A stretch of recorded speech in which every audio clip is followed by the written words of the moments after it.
शुक्रिया। और समय बहुत होता जा रहा है, बहुत मुख्तसर सा वक्त है, मुख्तसर से वक्त में ये बात नहीं हो सकती, कर देते हैं कि खुलासे में नहीं आएंगे। अब मैं आवाज देना चाहता हूँ नाम जो हमारे जिले में इससे पहले, जिले में नहीं लेकिन हमारे जिले के ही एक विधानसभा से पूर्व मंत्री रहे अवधेश वर्मा जी। मैं उनसे बड़े श्री अवधेश वर्मा जी से मैं गुजारिश करता हूं कि वो माइक पर आए और अपने विचारों को हमारे समक्ष व्यक्त करें। मैं इस शेर के साथ उनको आवाज देना चाहता हूं कि अजब सी बेहिसी है उनका दामन नम नहीं होता, अजब सी बेहिसी है उनका दामन नम नहीं होता, कि उनके फेंकने का सिलसिला भी कम नहीं होता, कि उनके फेंकने का सिलसिला भी कम नहीं होता। जो कल तक कुत्तों के पिल्लों का मातम मनाते थे, अब उनको शहीदों के मरने का गम नहीं होता। धन्यवाद भाई संचालक जी।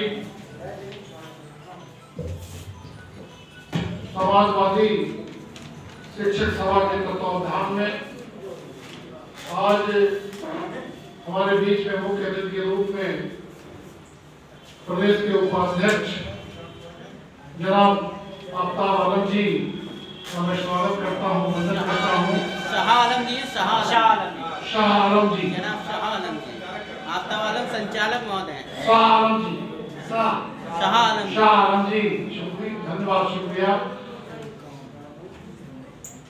सम्मानित, आज जो हमारा विषय है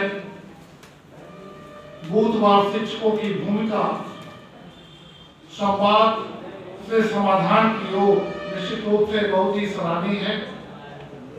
और किस प्रकार से शिक्षकों को अपने बूथ पर जोड़ करके पार्टी को मजबूत करने का काम करें।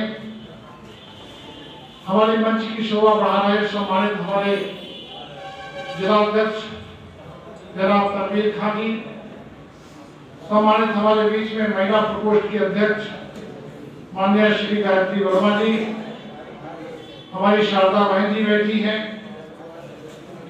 हमारे सम्मानित राजेश वर्मा जी हैं, श्री राजेश गुप्ता जी हैं, भाई कमलेश यादव जी हैं, हमारे डॉक्टर विनोद राठौर जी भी हैं, हमारे राजकुमार भोजपाल जी, सम्मानित हमारे अशोक यादव जी, भाई कैलाश यादव जी, सम्मानित हमारे सभी प्रकोष्ठों के पदाधिकारीगण, जिलाध्यक्ष जी, सम्मानित हमारे शिक्षकगण।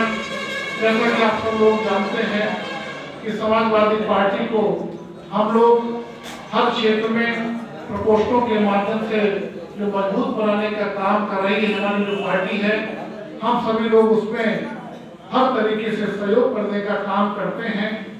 और जिस प्रकार से इस समय जो प्रदेश की सरकार चल रही है, इससे हम सभी लोग निजात पाना चाहते हैं और सबकी एक ही इच्छा है, कैसे हमारे प्रदेश की मुख्यमंत्री की कुर्सी पर हमारे राष्ट्रीय अध्यक्ष माननीय श्री अखिलेश यादव जी विराजमान हो, जो जनहित के कार्य पिछले 5 सालों से छूटे हुए हैं उनको दोबारा शुरू किया जाए। तमाम जनहित के कार्य माननीय समाजवादी पार्टी की सरकार में माननीय अखिलेश जी द्वारा जो किए गए हैं, उन पर पुनः जनता की आशाएं हैं कि जब माननीय अखिलेश जी मुख्यमंत्री होंगे, हर क्षेत्र में, चाहे व्यापारिक क्षेत्र में, चाहे कृषि क्षेत्र में, और यहाँ तक कि जो शिक्षा के क्षेत्र है, तमाम शिक्षक के क्षेत्र में हमारी उपलब्धियां रही हैं सरकार की। 1,77,000 शिक्षा मित्रों को नियुक्ति देने का काम किया गया। हमारे जो वित्त विहीन विद्यालय थे उनमें 200 करोड़ का प्रावधान पहली बार हमारे प्रदेश की सरकार ने करने का काम किया, जिसको रोकने का काम किया गया, शिक्षा मित्रों को हटाने का काम किया गया। हमको हमारी पार्टी ने पूरा शासन दिया है, पूरे समाज को, प्रदेश को। हम जो गलतियां ये सरकार कर रही है उसको सुधारने का काम करूंगा और सबको सम्मान देने का काम करूंगा। और तमाम ऐसी योजनाएं हैं जो बच्चों को लैपटॉप देने का काम किया गया, छात्राओं के लिए साइकिल देने का काम किया गया। इसके अलावा जो वित्तहीन शिक्षक हैं उनको भी तमाम हमारी पार्टी ने जो आश्वासन दिए थे वो सारे रोकने का काम किए गए हैं। हम लोगों को पूर्ण विश्वास है प्रदेश में आज से ठीक 3 महीने बाद हम लोगों की सरकार होगी, हमारे प्रदेश के मुखिया माननीय अखिलेश जी मुख्यमंत्री होंगे, तो निश्चित रूप से हम हम लोगों को, सभी समाज के लोगों को सम्मान देने का काम हमारे राष्ट्रीय अध्यक्ष जी करेंगे।